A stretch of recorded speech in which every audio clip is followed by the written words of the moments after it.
So today I'm doing a little upgrade I've been meaning to do for a while. If you have a good close look in there, I've got 3 ferrules fitted already. Can you see the copper? Let me just see if I can hold my phone and get a better angle. So you see the copper showing out, there you go. See the copper showing from the one that's not ferruled. So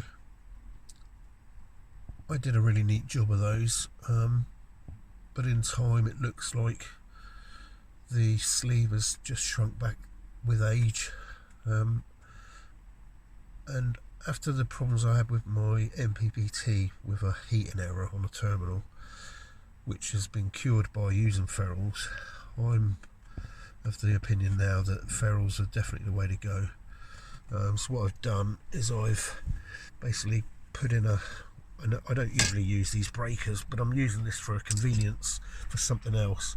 So I'm going to be adding a switch to my Multiplus to basically trigger the trickle charge to my engine battery. And this is just a way of being able to turn it off at this end. So I've got it fused the other end with a 40 amp fuse. This is a 30 amp breaker, but I've never seen 30 amps coming out of these DC to DCs, 25, 26, 27, but even so 30 amps I don't think that's going to trip at any point, but it's a handy switch off point for me if I ever need to attend to this trickle charge wire. So I've basically joined it up on here. I've got the 16mm, that's direct from my battery, from a starter battery. There's the output going off, which going back into the DC to DC, and I've got a 4.5mm square cable coming out, which I'm going to run to a switch and then connect up to the Multiplus as a trickle charge, because I've had it where I've put my keys in the ignition to wind the windows down, forgetting to take the key out, and within a couple of hours, having forgotten it, everything goes flat. So to stop that happening in the future, I'm going to switch the trickle charge on,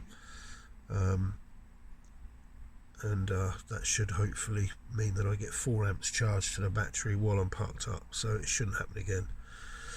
But obviously with this, I was so tight for all my stuff in here, didn't lay it out the best way because I wasn't sure in the beginning just how much stuff I was going to have. But this is just an upgrade. I want to add ferrules to every terminal. You can see how much neater they are on the other 3 points, so it's a definite bonus for me to get this done all in one. So I'll come back to this when I've got the switch installed, or while I'm doing the switch, to show people how to get the trickle charge in on the Multiplus. So for now I'll take a break and I'll join you at some point in the future. So I've now put in my switch. I think you'll all agree that's a nice, neat and tidy place to put it. So off, back on, all working good. So now I've got my trickle charge back to my starter battery, and I can turn it on and off the Multiplus. So really easy place to get to, nice and neat, looks like it's all part of the system. The wiring's all pretty simple, it's all hidden away now. I've earthed the switch to the earthing point for the Multiplus, so even backlights, so all good. That's a nice simple job, he says, having spent a couple of hours. But yeah, I'm not really pleased with that. Nice feature to have on the van now, so all good.